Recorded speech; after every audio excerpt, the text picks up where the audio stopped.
সুস্বাগতম বন্ধুরা, আর.এন কিচেনের পক্ষ থেকে আপনাদের সবাইকে জানাচ্ছি অনেক অনেক শুভেচ্ছা ও ভালোবাসা। আজকে আমি আপনাদের জন্য নিয়ে এসেছি দারুণ মজাদার পটলের রেসিপি। আমরা সবাই কম বেশি পটলের অনেক ধরনের রেসিপি খেয়েছি, তবে পটল ভর্তাটা কিন্তু অনেকেই খায় নাই।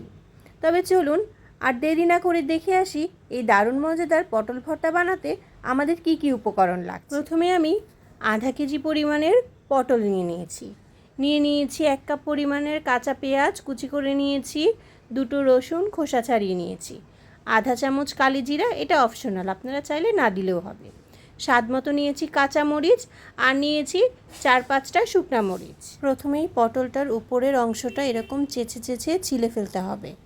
সবটুকু পটলেরই এভাবে ছিলে 2 মাথা কেটে নিচ্ছি, তারপরে গোল গোল করে কেটে নিতে হবে। আর আপনারা যদি ভিতরের বিচিটা না খেতে চান তাহলে এই পর্যায়ে বিচিটা বের করে দিবেন।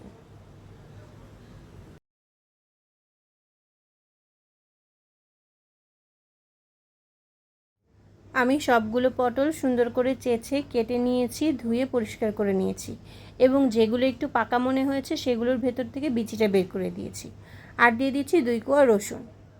চুলায় একটা পাতিল বসিয়ে দিয়েছি, দিয়ে দিলাম এর ভিতরে টুকরো করে কেটে রাখা পটলগুলো, দিয়ে দিচ্ছি এখন আমি 1 কাপ পরিমাণের পানি, আর দিয়ে দিচ্ছি 1 চা চামচের মতো লবণ।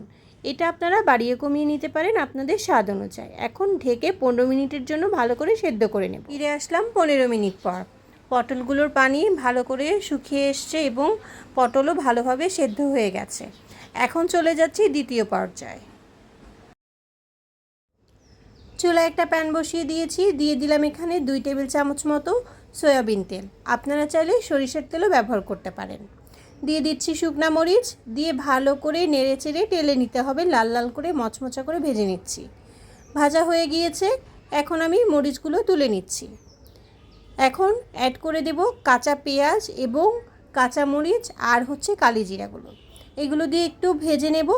আর যে রসুনগুলো রেখেছিলাম সেগুলো আমি ভালো করে ছোট ছোট করে চপ করে নিয়েছি, দিয়ে দিলাম রসুনগুলো। এখন সবগুলো ভালো করে ভেজে নেব। সব কিছু সুন্দর করে ভেজে নিতে হবে, লাল লাল করে, একটু সময় নিয়ে করতে হবে যাতে করে পুড়ে না যায়। এখন আমি পটলগুলো যে সেদ্ধ করে রেখেছিলাম সেগুলো ব্লেন্ডারে ব্লেন্ড করে নিয়েছি, সেটা দিয়ে দিলাম। আর শুকনো মরিচ যেগুলো টেলে রেখেছিলাম সেগুলো গুঁড়ো করে দিয়ে দিচ্ছি। এখন ভালো করে নাড়তে হবে, পটলগুলো ভালো করে নেড়ে নেড়ে পানিটা শুকিয়ে নিতে হবে।